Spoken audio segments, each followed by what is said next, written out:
এই যে রাস্তাটা দেখছো, হ্যাঁ, এটা আমাদের এখানের মেন রাস্তা। আর প্রতিদিনই এভাবে ঝুঁকি নিয়ে মানুষদেরকে পারাপার করতে হয়।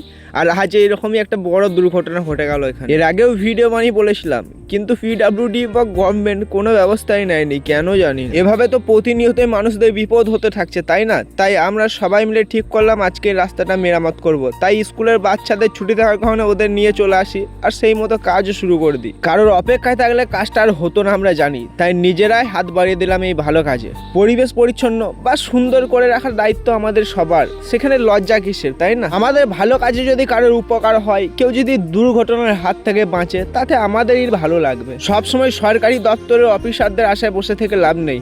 আমরাই যা পারবো সেটাই করব। আমাদের এইটুকু ছোট্ট উদ্যোগেই সুন্দর করে তুলবে আমাদের এই রাস্তা। তোমাদেরকে রিকোয়েস্ট করব, তোমাদের এলাকার রাস্তাগুলো তোমরাও এভাবে সারিয়ে নিও, কারো আশায় বসে থেকো না, তাহলে এরকমই পড়ে থাকবে যেমনটা আমরা আজকে করে ফেললাম। কাজটা ঠিক করেছি তো? তোমরা কমেন্টে জানাবে তো।